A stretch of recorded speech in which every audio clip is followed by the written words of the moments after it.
एक जंगल में एक चुड़ैल का खौफ था। उसे जो भी जानवर दिखता था वह उसे मारकर खा जाती थी और अपनी भूख शांत करती थी। तो एक दिन वहाँ से एक हिरन जा रहा होता है, तो वह चुड़ैल उसे मारकर खा जाती है। ऐसे ही समय बीतता जाता है और चुड़ैल का खौफ समय के साथ साथ बढ़ता जाता है।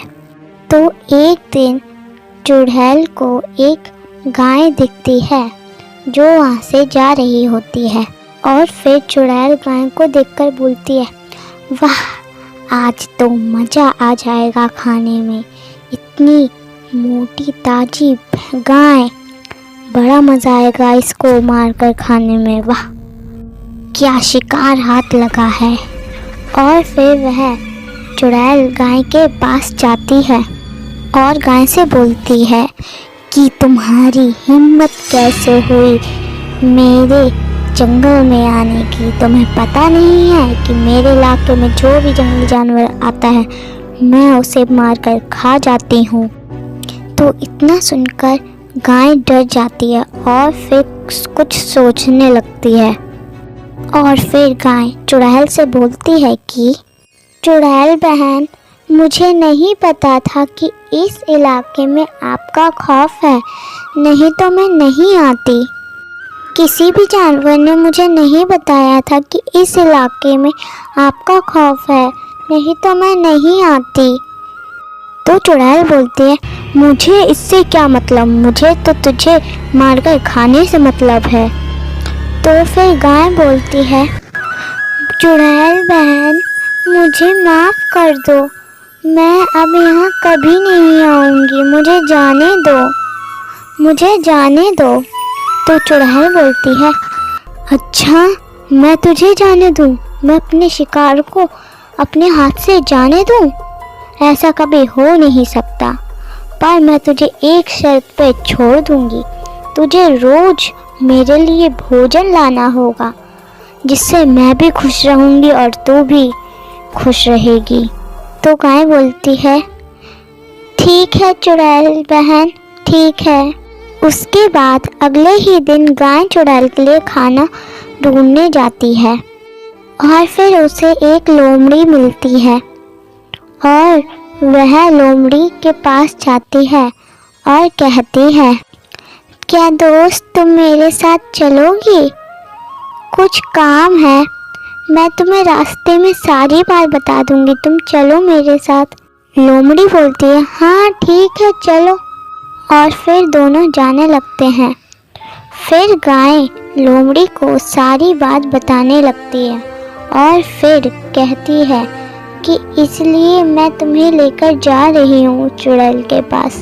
तो फिर लोमड़ी बोलती है, अच्छा ठीक है, मैं चलूँगी, पर मैं जैसा तुम्हें कह रही हूँ वैसा तुम्हें करना होगा।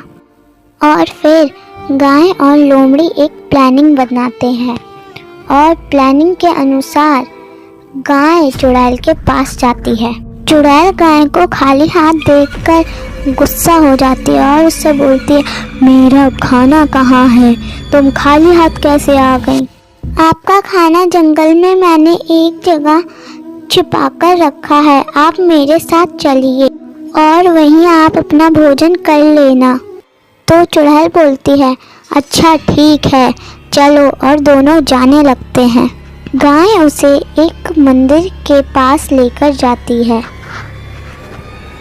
और लोमड़ी भी मंदिर के बाहर ही खड़ी होती है। चुड़ैल जैसे ही मंदिर के पास जाती है लोमड़ी को खाने के लिए, वह जलने लगती है और फिर भस्म हो जाती है। तो देखा आपने, गाय ने कितनी समझदारी से पूरे जंगल को चुड़ैल के खौफ से बचाया। तो अब जंगल में ठंड का मौसम आने वाला था। सभी प्रकार के जानवर अपनी ठंड से बचने की तैयारी में लगे हुए थे। वहीं एक पेड़ पर एक छोटी सी चिड़िया घोंसला बना रही थी। मैं अपना घोंसला बना लेती हूँ और मुझे अच्छा लगेगा, इसीलिए जल्दी कर लेती हूँ। कहीं बारिश आ गई तो बहुत परेशानी होगी। और फिर चिड़िया अपना घोंसला बना लेती है। वह अपने घोंसले में घास फूस लगाकर उसे मजबूत बना देती है और सुंदर सा बना देती है। अब मेरा घोंसला तैयार हो चुका है। अब मैं आराम से अपने घर में रह सकती हूँ। चिड़िया अपने घोंसले में आराम से रहने लगी। सब कुछ ठीक ठाक चल रहा था। अचानक ही एक दिन बिजली कड़कने की आवाज़ आई। चिड़िया बोलने लगी, मुझे लग रहा है कि अब बारिश आने वाली है। अचानक बिजली कड़कने लगी और देखते ही देखते घनघोर वर्षा होने लगी। सभी जानवर अपने अपने घरों की तरफ भागने लगे।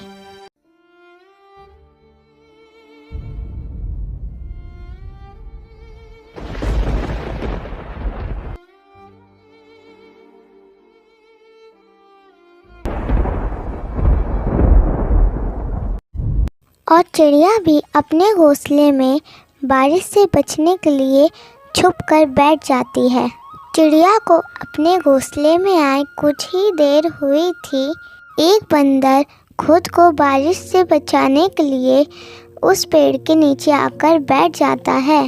चिड़िया ने बंदर को देखते ही कहा, अरे बंदर भाई, आप इस पेड़ के नीचे क्या कर रहे हैं? आपने अपना घर क्यों नहीं बनाया?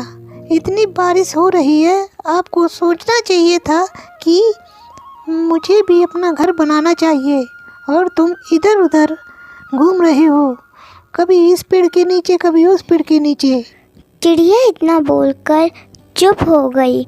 चिड़िया की बातें सुनकर बंदर को बहुत गुस्सा आया, परंतु बारिश से बचने के लिए वह पेड़ की आड़ में बैठा रहा।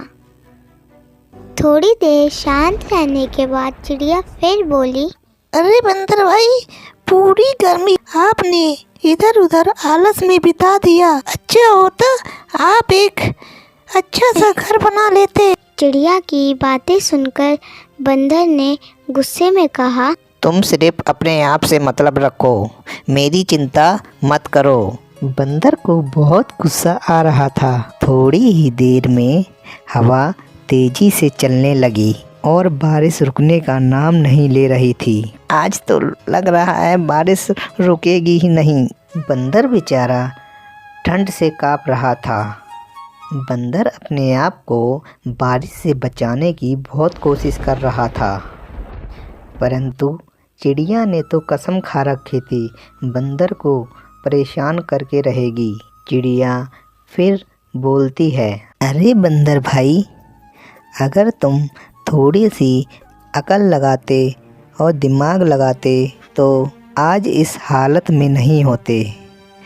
तुम्हें ठंड से बचने का तुम्हें ठिकाना नहीं ढूंढना पड़ता और इस पेड़ के नीचे तुम बैठे हो और ठंड से काँप रहे हो।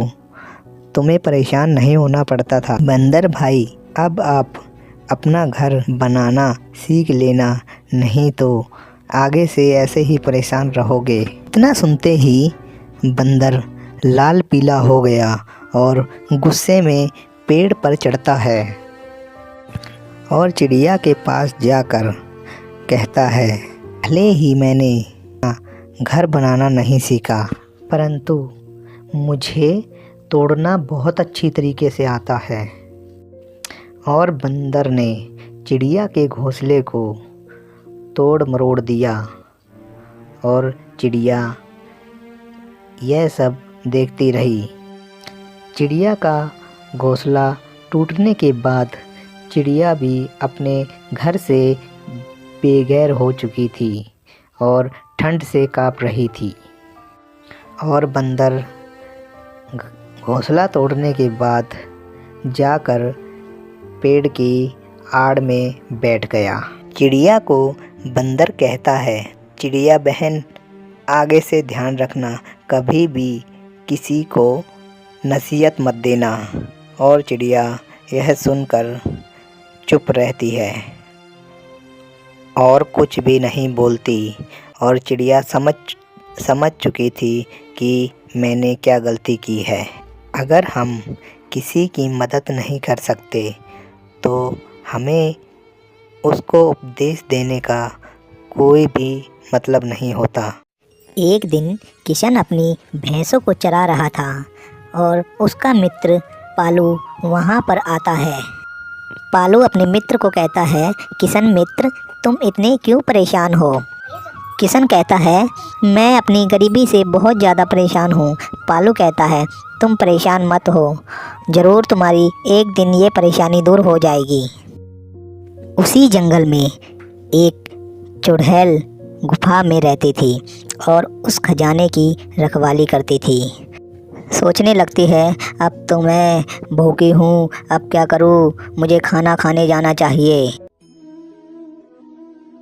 एक दिन किशन अपनी गाय को चराने के लिए ले जाता है और वह नदी के किनारे अपनी गाय को चराने लगता है और सोचने लगता है, ए भगवान, मेरी गरीबी कब मिटेगी।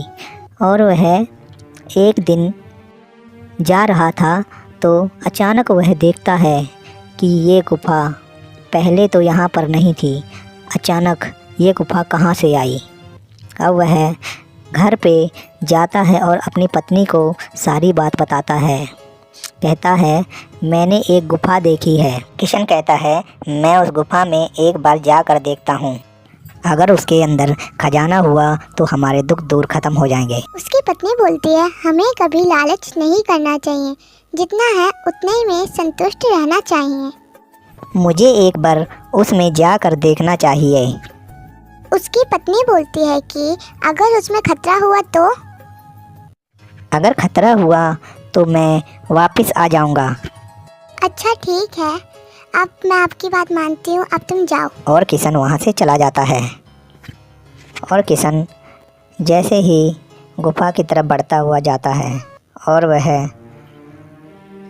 अंदर पहुँच जाता है, वह देखता है इतना सारा खजाना और वह एक पोटली ले लेता है और सोचने लगता है, अगर मैं ये सब खजाना अपने घर पर ले जाऊं तो हमारा जीवन ही सुख में कटेगा। और किशन को अपनी पत्नी की बात याद आ जाती है कि कभी भी लालच ज़्यादा नहीं करना चाहिए और वह एक पोटली उठाकर अपने घर की ओर चल देता है। किशन सोचने लगता है, अगर थोड़ा सा और खजाना ले लेता तो बहुत अच्छा लगता, परंतु उसकी पत्नी की बात याद आ जाती है उसको। जैसे ही किशन गुफा से निकलता है, अचानक वहाँ पर एक चुड़ैल आती है। उसको संदेह हो जाता है कि यहाँ से कोई खजाना ले गया है, पर वह क्या कर सकती थी, उसके सामने तो था नहीं। जैसे ही किशन अपने घर पर खजाने की पोटली लेकर पहुँचता है और वह उसकी पत्नी सामने देख रही थी और वह खजाना रख कर अपनी पत्नी के पास आता है। उसकी पत्नी समझाते हुए बोलती है, किशन की पत्नी बोलती है, जी इसमें क्या है? और किशन कहता है, इसमें खजाना है। उसकी पत्नी ये बात सुनकर दंग रह जाती है और उसका पति कहता है, मैं उस गुफा में गया था, परंतु उस गुफा में इतना खजाना था कि हमारी 4-5 पीढ़ियाँ आराम से खाती। उसके बाद उसकी पत्नी समझाते हुए बोलती है, हम अपना गुजारा कम में चला देंगे, अगर तुम्हें कुछ हो गया तो हम किसके सहारे रहेंगे, इसीलिए आपको कहीं भी खजाना लाने की ज़रूरत नहीं है। और वह उसकी बात मान लेता है और कहता है, मैं अब कभी किसी खजाने के चक्कर में नहीं पड़ूंगा, हम इतने में ही अपना गुजारा कर लेंगे, अपना जीवन यापन कर लेंगे, परंतु मैं कभी ऐसा काम नहीं करूंगा जिससे तुम्हें तकलीफ़ हो या मुझे तकलीफ़ हो। आगे से ध्यान रखेंगे, कभी भी मैं ऐसा कोई कार्य नहीं करूंगा जिससे हमारे घर में कोई परेशानी आए। और किशन का घर अच्छी तरीके से चलने लगा और उनकी गरीबी भी मिट गई और वह हंसी खुशी रहने लगे। खारा समुद्र। एक गांव में 2 भाई रहा करते थे, विजय और श्याम। विजय अमीर था और श्याम गरीब था।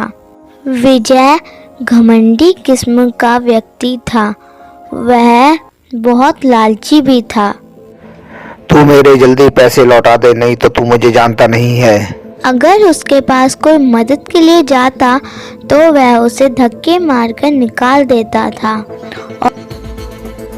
और गरीब भाई श्याम दिल का बहुत अच्छा था, वह लोगों की मदद भी किया करता था। और फिर दिवाली आई। दिवाली के दिन सारे गांव में खुशियां मनाई जा रही थीं। दिवाली पे आज मैंने अच्छा पकवान बनाया है। आपके लिए दिवाली आने पर कितना अच्छा लगता है, पकवान भी अच्छे अच्छे बनते हैं। पर शाम के पास तो इतने भी पैसे नहीं थे कि वह अपना खाना भी जुटा पाए। वह अपने भाई के पास मदद के लिए जाता है। मेरे पास कोई पैसा वैसा नहीं है, पर उसका भाई उसे मदद करने से इनकार कर देता है। और फिर वह घर के लिए लौट ही रहा होता है कि उसे एक बूढ़ा व्यक्ति दिखता है। उसके पास लकड़ियों का एक ढेर भी पड़ा होता है। बूढ़ा व्यक्ति बोलता है, अरे भाई, क्या तुम मेरी मदद कर दोगे इस लकड़ियों के गट्ठर को उठाने में? मेरा घर पास ही में है। अगर तुम मेरी मदद करोगे तो मैं तुम्हें एक ऐसी चीज़ दूंगा जिसकी वजह से तुम बहुत अमीर हो जाओगे। तो फिर शाम गट्ठर उठाकर बूढ़े के घर चलने लगता है। और फिर बूढ़े के घर पहुंचने के बाद गट्ठर रखकर वहां से जाने लगता है। तभी बूढ़ा व्यक्ति बोलता है, रुक जाओ बेटा, मैं तुम्हें कुछ देना चाहता हूँ, तुमने मेरी मदद की। तो फिर बूढ़ा व्यक्ति उसे एक चक्की देता है और कहता है, तुम इससे जो भी मांगोगे यह तुम्हें देगी, और जब तुम्हें इसे रोकना हो तो इसके ऊपर लाल कपड़ा डाल देना, ये बंद हो जाएगी। और फिर शाम बूढ़े व्यक्ति को शुक्रिया कहकर चक्की लेकर अपने घर चला जाता है। जब वह अपने घर पर पहुंचता है तो उसकी पत्नी बोलती है, तुम ये क्या ले आए?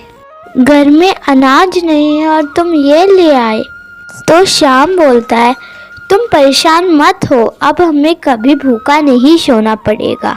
शाम चक्की को जैसे ही नीचे रखता है वह बोलता है, चक्की चक्की खाना निकाल। फिर चक्की अलग अलग प्रकार के भोजन निकालने लगती है। और फिर चक्की को बंद करने के लिए उसके ऊपर लाल कपड़ा डालता है और चक्की को बंद कर दोनों व्यक्ति भोजन खाने लगते हैं और फिर सो जाते हैं। अगले दिन वह अलग अलग प्रकार के मसाले निकाल कर बाजार में बेचने जाता है और उसे उस दिन बहुत अच्छा मुनाफा होता है।